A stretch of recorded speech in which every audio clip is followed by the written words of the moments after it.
Hello and welcome back to another episode of the Elam Road podcast, where on tonight's show we're going to be previewing the game against West Ham on Monday night. Joining me to give the lowdown on the Hammers ahead of the game is Will from the We Are West Ham podcast.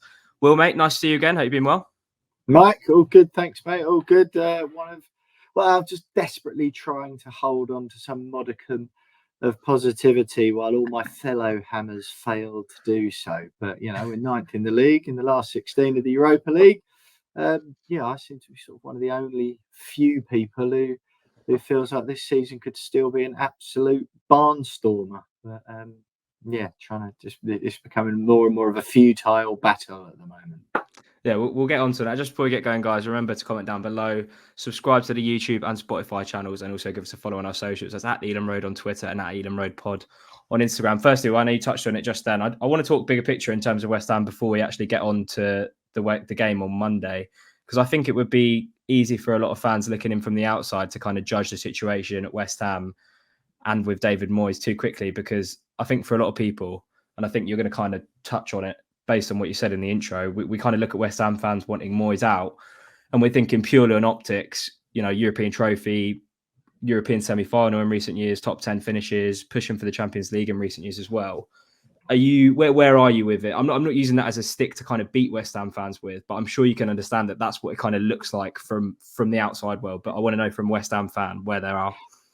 To be honest, mate, it looks like that for me as well. As always, right? There's always more nuance to a situation than it seems from the outside, right? And I think oversimplifying it only serves to anger people who feel passionately, West Ham fans who feel passionately on either side of the debate. I am sort of, and it's one of those where it's almost like, as everything in society, it's been polarized now. So you're either Moyes in or you're Moyes out. And it's like, well, nothing's ever that black or white, Labour or Tory. Like everything nowadays, you've got to be one or the other of everything, or you're nothing. The crux of it, right? I've had so many conversations about this, as you can imagine, on our podcast, with colleagues, friends, at work. I've talked this to death, but with that, I think comes a fairly solid understanding. And one thing, if you boil to the bottom of it, one thing that's dividing West Ham fans at the moment, because there is a divide, to be honest, it's exhausting. I'm exhausted. It's not an enjoyable time to be a West Ham fan, weirdly, just more because of the inter-fan stuff and the mood of the ground and blah, blah, blah. But it sort of seems to boil down to, if you can boil down such a topic, what you find entertaining as a fan, right?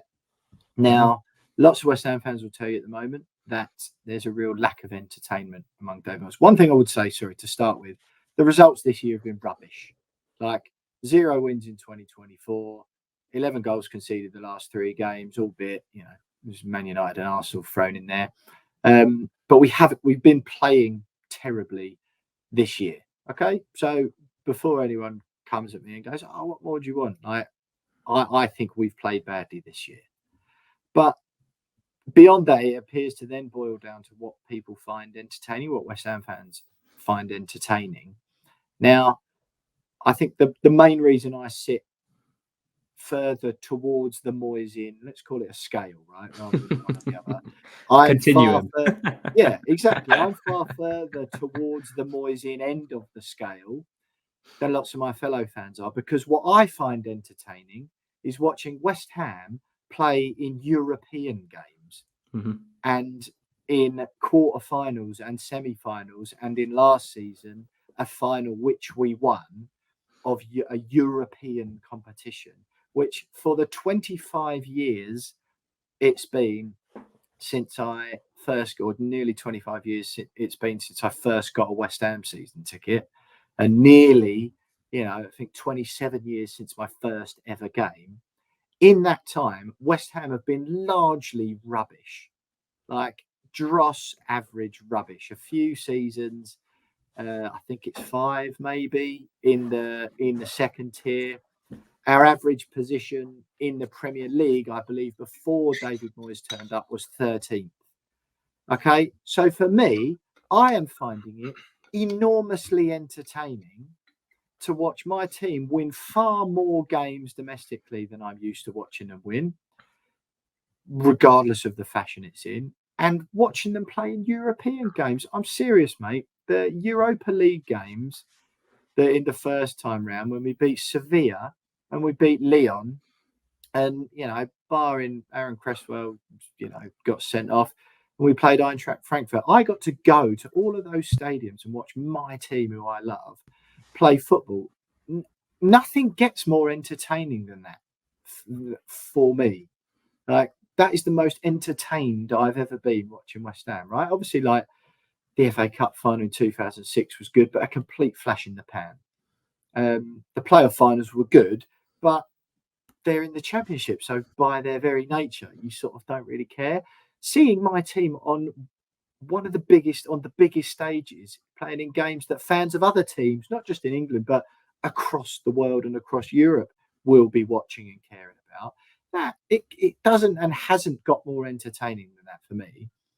But lots of other West Ham fans, and I'm not saying my way's right or theirs isn't, but lots of other West Ham fans want to go to West Ham, and they're more concerned with the style of football we play and the amount of possession we have and playing with a lot more attacking intent, because that, David Moyes, there's no arguing with it. Having 40% of the ball on average, I think, is the average since he's been West Ham manager second time round, has borne results, the best results West Ham fans, certainly of my age, I'm 32, and probably a little bit older than me, have ever seen. Right, that's unarguable. The first half of this season, we got the most Premier League points we've ever had. We're in the Europe for the third season running for the first time in our history. No one can argue the results. That in itself, to me, is the most entertained I've ever been, and most I've ever enjoyed watching West Ham.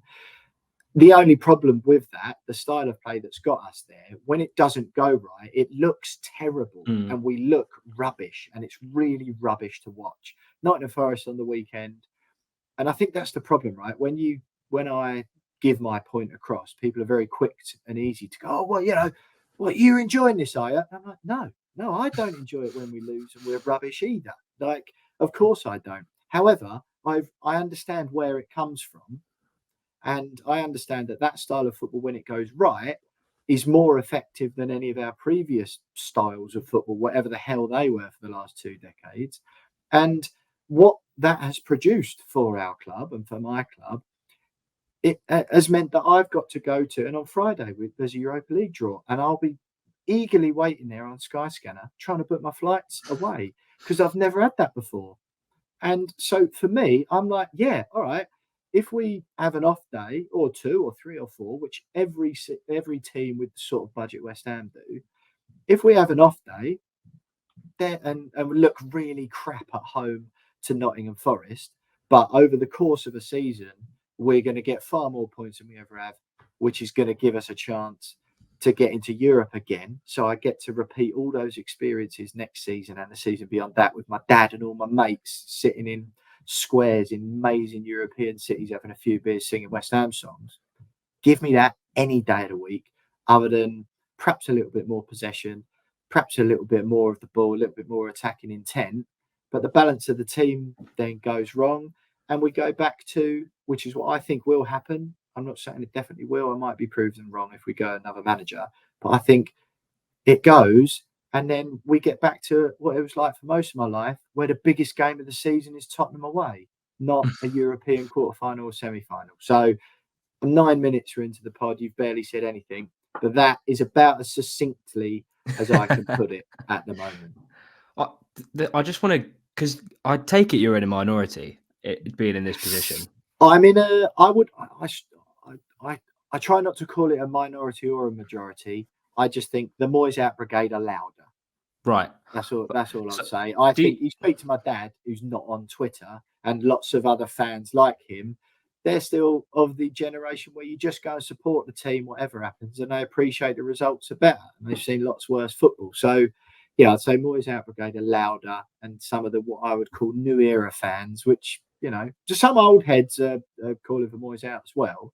But there's certainly been a change in dynamic and a change of identity, I think, a general identity about what it's like to be a West Ham fan since we moved to the stadium.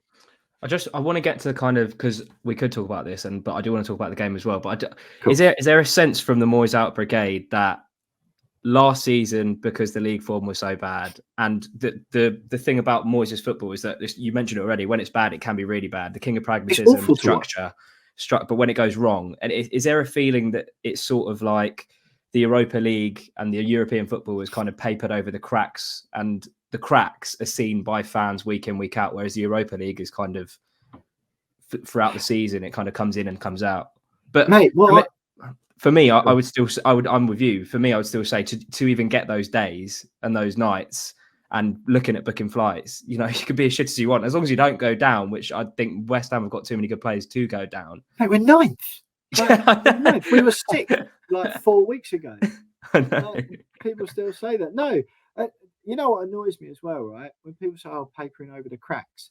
Well, why is the paper more or less valuable than the crack? Yeah. Like, why do you? Yeah. It's up to you where you put your weight, right? David Moyes wouldn't be West Ham manager this season unless he won the Conference League. I'm perfectly agreeable with that. But he did win the Conference League. That part of his job at the beginning of this, it just baffles me when people go, "Oh yeah, but if we hadn't won the Conference League, then it was a load of rubbish." It's like, yeah, but we did. Like, remember when that happened, and most of us had the best night of our lives. Like, that did happen, and that was David Moyes. That was David Moyes just as much as the awful Premier League form. That was David Moyes, just like the 3 seasons in Europe in a row of David Moyes. Just like the poor football is David Moyes. The whole thing, good and bad, is David Moyes. And I think people are just really, what it's like football fans have an uncanny ability to just focus on the negatives and ignore any of the positives or any of the counterbalances. Do you know what I mean? It feels like all of the great experience we've had come at the cost of the football being a bit more pragmatic. And, just like which I feel will happen, given the structure of the club and the budget we've got, like the hierarchical structure behind Moyes and the manager, is that, when you go and try and be good again and like play this amazing brand of football, everyone's ignoring the counterbalance, which will be a drop out of Europe, most likely. I'm not saying it's certainly going to happen. This is just what I feel will happen. A drop out of Europe. All of our best players who got us there and are keeping us at that level, Bowen, Paqueta, Kudus, they leave. And then it's a mountain to climb to get back into where you were before anyway, whilst also trying to, sort of, what's the word? Rebrand or just instill this whole new system and whole new identity as a club, which just doesn't happen overnight. I just think there's people are just easy to ignore the major positives, focus on the negatives, and assume that if you make a change, that all the positives will stay exactly as they are. They won't be affected, but all the negatives will improve. It just doesn't work like that. It's just not realistic. And I really don't want to go back to only looking forward to Tottenham away. It is a weird one to ignore the positives, like considering how big the gap is already and is going to become between the top 6, quote unquote, and the rest of the league. To ignore the good times, which are so few far between. I'm not saying that West Ham are on the same level as Brentford; they're a much bigger club. But even clubs the stature of West Ham, the good times, they're not going to come like in terms of that gap between the top 6 and the rest of the league. It's only going to get bigger. So I don't understand sort of focusing on the negative. Let's table that, because I feel like you have summed it up quite succinctly, and I'm glad you're on the right side of the 15 minutes succinctly. Yeah. What has changed since the turn of the year? Because I was looking at your results earlier. I mean, like you said, best start to a season, wins against Chelsea, Arsenal, Tottenham away. What's changed since the turn of the year? Lucas Paqueta got injured. He's an absolute Rolls Royce of a football player. Like, honestly, he is incredible. Like, he will. I genuinely think, give it 3 years, he'll play for Real Madrid. Like, seriously, he is mentally good. Like, you know, when you're just watching someone, and he does this sometimes, he clearly gets bored. It's like everyone is knowing it. He's in like playing in like third gear, and he's just so much better than everyone. He's mercurial, his touch is outstanding, he's strong as an ox. He's like the perfect package, and he's just boshing along at like 7 out of 10 efforts, still so much better than everyone. He gets bored every now and then, and I think when he inevitably steps up to a Manchester City or a Real Madrid, and a manager's like, you have to cut that out, mate, because you're at the very pinnacle now, he'll be one of the great players of our time for sure. So he's got injured. That hasn't helped. Mohamed Kudus went to AFCON. Mm-hmm. He burst onto the scene. He was brilliant. Jared Bowen, and also those two things. And Jared Bowen hasn't scored this year, but I think that is sort of as a result of no Paqueta, no Kudus. Our defence hasn't been good all season, really. We haven't been able to keep a clean sheet for love nor money, but the games that we have won have been more like outscoring the opposition rather than, which is quite funny. People sort of go on about Moyes as if we're this proper like defensive team, when actually our defence has been naff this season, and it's scoring more than the opposition that's done us a favour. So when it's weirdly been the attack falling by the wayside in this new season, which has made a struggle because we always concede at least once, which obviously puts you on the back foot from the off anyway. Now, if Aguerd's having a stinker, Kurt Zuma like looks terrible, or just looks stiff and injured all the time. Him and Aguerd, like Zuma's made to look worse by Aguerd. Mavropanos, who's the other option, has got a massive clanger in him. So, yeah, the midfield's okay. Like midfield's pretty good. But yeah, it's that attack. The Paqueta injury, Kudus, AFCON, and Bowen sort of suffering as a result of that I think's yeah. In light of that, were you happy with the January transfer window? With obviously, I know you're not the biggest fan of Benrahma, but with Benrahma and Fornals going, and Phillips come. I mean, I want to talk about Phillips, just Phillips in general, because he's had a bit of a shit time to his start to the time his time at West Ham. Were you happy with the January transfer window with Benrahma and Fornals leaving and no kind of obvious replacement coming in? Yeah, I was delighted Benrahma left. Stinking the place out. No, he was, honestly, it's not even funny. Like, he was stinking the place out on and off the pitch. I looked at it earlier on, 23 games in all competitions he played this season, 0 goals, 1 assist. Shambles, absolutely embarrassing, honestly. And he struts around like you'd think he was like Pele. It's absolutely ridiculous. Mohamed Kudus come in and basically embarrassed him.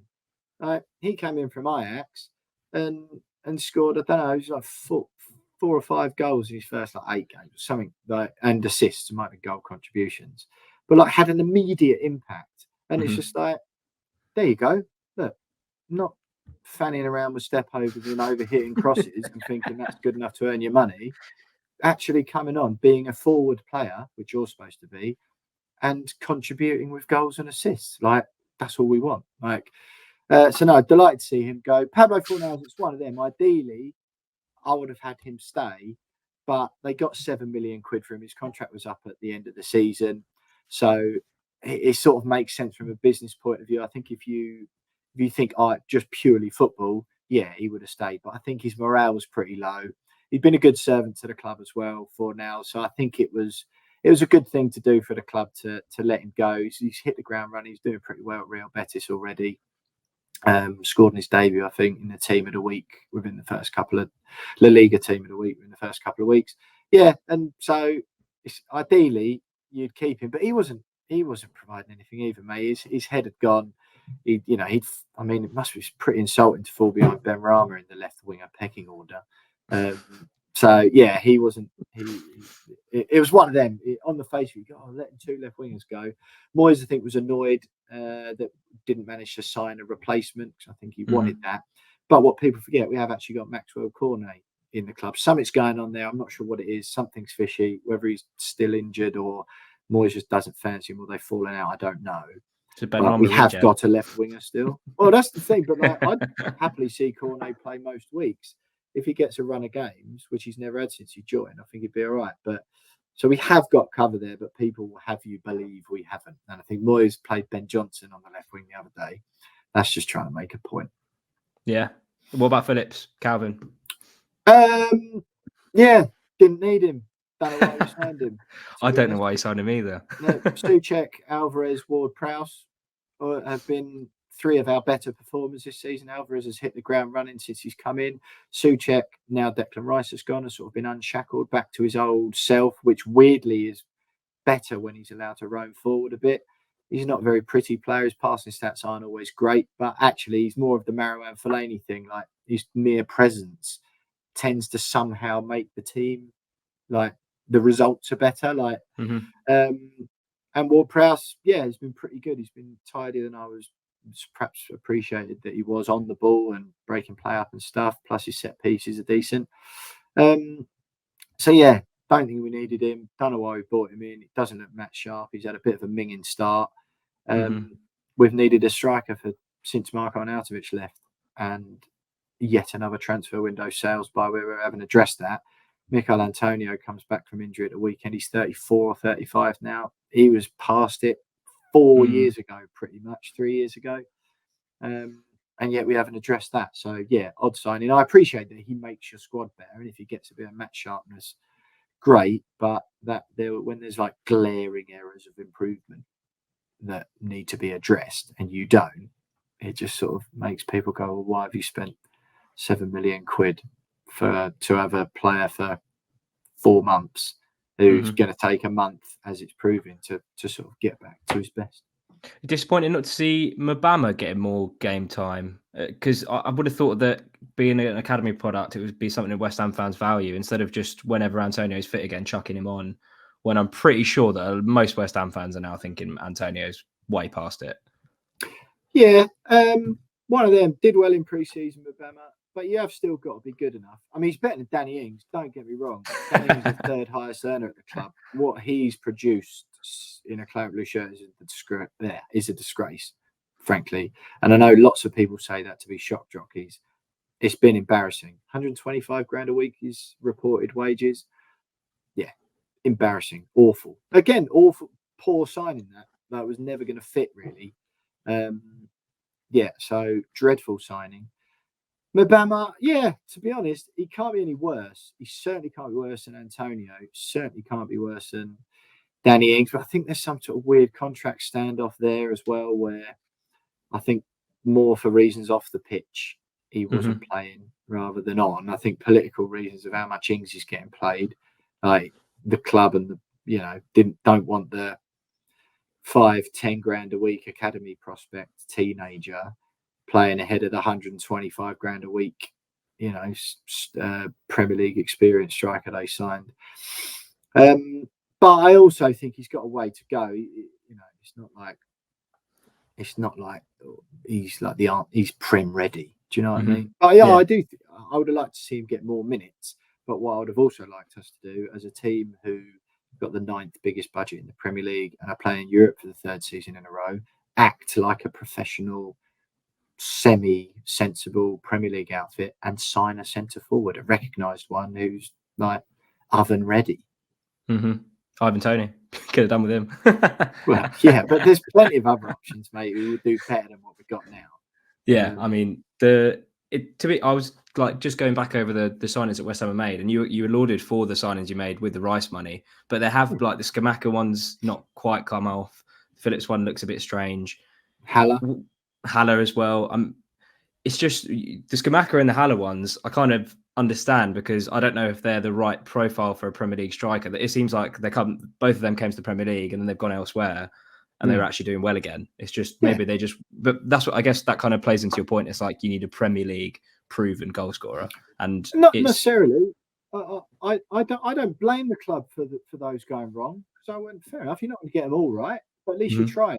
The annoying bit is post Scamacca, they've gone, we'll just go back to Antonio then. So no, that's not the answer. Like, genuinely, it's frustrating when you're watching it, but no one really should begrudge them getting it wrong. Like, fair enough, you spent the big money, that's what fans want, on a player who looked like, in Haller and then Scamacca, on a player who looked like they were doing well in Europe. with either of them, it didn't feel like they fitted the profile. I didn't think they were mobile enough. With what I say, to be an effective David Moyes striker, you need to be 7 out of 10 at everything. 7 out of 10 strong, 7 out of 10 quick, 7 out of 10 finisher, 7 out of 10 in the air.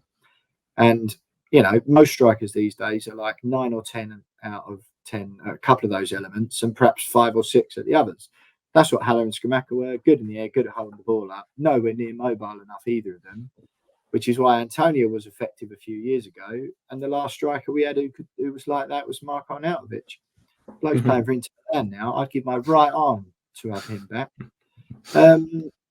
So, yeah, options out there. But I don't blame the club for trying things and them not paying off. It's the not trying at all and thinking Mikel Antonio is an appropriate option as a starting striker that annoys me, really. And I will say, though, the recruitment has been as good as it's been in my life the last few years. Like, we've made some superb signings. Areola's great. Soufal and Souček, really good. £20 million between them. Zuma had some good times. Emerson, what a signing he is! Like, really gets over. You look a bit like Emerson, by the way. But, I'll take that. He gets overlooked all the time. Lots of these, Jared Bowen, lots of these positives get ignored by the fans who want Moyes out. So, yeah, the recruitment's been as good as it's ever been. And as at any club, you're going to have a few duffers in there that don't work out. So that I don't mind. But I don't think that should be an excuse to stop trying, particularly in the centre forward department. Last one, just before I got a couple of questions on the game on Monday. I want to nick. I did a Liverpool preview with Liverpool podcast a couple of weeks back, and I want to nick one of his questions that he asked me because I thought it was a good one. So shout out to Harry for this one. Give me one game this season that has summed you up in a negative way and in a positive way. So you get a good game to look back on and a not so nice game to look back on. But I thought it was a nice question. Probably one of the ones that are contenders would be Brentford away. Yeah. I genuinely think that probably was. You went 1-0 up early, but we didn't let that sort of get in our heads, which is a new thing under David Moyes. You know, most of my life we go 1-0 down, that's it, game over, might as well go home. We came back, at least one. Kudus's goal was sensational, wasn't it? Yeah. I can't remember what the other one was off the top of my head. It was a Benrahma cross. Yeah. I think Antonio headed it, keeper makes a save, it comes back off the post, and Bowen like tucks it in at the back post, Yeah, so that, in fact, is probably the game, not just because we're playing you. Kudus with that phenomenal goal, so we've got the quality in the team. The scrappy one as well, which we've also got. And not letting that, the goal affect us, and mentally we were still at it. And then just a bit of a collapse in the middle of the game. That's what I was saying, especially when we're doing well at the beginning of the season. We were sort of doing it, and which is why it felt a bit unsustainable. Lots of people will say this has been coming, this run of form, because we were playing well at the beginning 15 minutes and the end 15 minutes. And that's not really good enough in the Premier League. You can afford to have maybe a 5 or 10 minute dodgy spell, but you can't give teams an hour in the middle of games. So then that collapse we saw, and then Benrahma misses an absolute offensively bad sitter. Hang on. No, you're remembering this so wrong. You're remembering this so wrong. I've got it written down here. Is that miss is completely and utterly Mikel Antonio's fault. It's Antonio's miss. He takes it off the feet of Benrahma. Yeah. But that's it right there. Antonio and Benrahma, neither of them two should be anywhere near a West Ham starting 11. So yeah, that does really sum us up. Some moments of quality, showing good mental fortitude, collapse in the middle of the game, which cost us the game, but still like areas in the team that are just like championship level rather than European level, which sort of did cost us at least 1 point, really. Like, we should have drawn that game at least, shouldn't we? And a good one, Tottenham, Arsenal, away. Both. Well, yeah, Arsenal. Yeah. I mean, this season, mate, we've beaten Arsenal, Chelsea, Manchester United, Tottenham, and Brighton. I know Brighton, you might be going, oh, well done. We hadn't beaten them for 13 years before this season. So yeah, but again, that in itself, I should check the stats. If we've ever done that in previous seasons, ignore Brighton. If we've ever beaten Chelsea, Man United, Arsenal, and Tottenham in one season, I'll eat my hat. Maybe we have, but stunned if that's ever happened. But again, not good enough for some people because we didn't have much possession. I want to talk about the game on Monday. We've somehow become West Ham's bogey team in the Premier League. I just on what you said, I've got it written down here. I remember saying in our post-match podcast on the reverse fixture, I was so surprised to see West Ham turn it around to go 2-1 up, and then towards the end of the first half, it only looked like West Ham were going to score a third, and then in the second half, there was just no intent whatsoever, and it was kind of all us. And you could kind of see once we got the equaliser, we were going to go and win it. So, with that in mind, how are you feeling ahead of Monday? We could make it 6-6 against you in the Premier League, which is just mental. I really can't be. I hated that Brighton thing. You should proper get under my skin. You should well annoy me. Not because of any slight against Brighton. I think they're a really good club, really well-run club. But just the law of averages tells you that you should beat a team in like 22 attempts or whatever it was. So yeah, I'm not really in the mood to have another curse like that so quickly. But I can't necessarily. I think you've won all of the games against us, haven't you? But yeah, I mean, I know you're struggling a bit at the moment, and good performance at City. I mean, with injuries and stuff, good performance at City. I'll be stunned. We do charity bets on our podcast every week, and mine this week is Ivan Toney anytime, less than 3.5 goals in the game, and more than 6.5 corners. I reckon it's going to be a proper grim affair. 1-0. Yeah, I can see it being a 1-0. I'm not quite sure where our goal will come from. Fair enough. But yeah, I wouldn't be surprised if you won as well. But it's gonna be a 1-goal win for either team or a draw. It's a good time for us to be playing you because we've had like the injuries you mentioned, and also the run of fixtures we've had in February have been pretty grim. But we said at the start of February we had Liverpool, City twice, Wolves, and West Ham. So we're kind of looking at the Wolves and West Ham games as the two we need to be kind of getting points out if we're going to avoid a relegation scrap. But you know, I think it would be good. I'm obviously looking forward to it, with the record that we've got against you guys in the Premier League. So let's hope for a good game. I know you're predicting a bit of a scrappy one, but I mean, the one at home was still a really good game, I thought. Yeah. No, we can't hit a barn door at the moment, and let's be honest. Despite that, you'd be pretty happy with a draw, wouldn't you? Or not? 100%. Like Thomas Frank particularly. Yeah. It's one of those games where, all right, it's easy to say we're in a bad run of form, but it's not always super easy to come to West Ham away. So we're not full of confidence. You're not going to be pouring men up the pitch. Proper attritional affair, I think.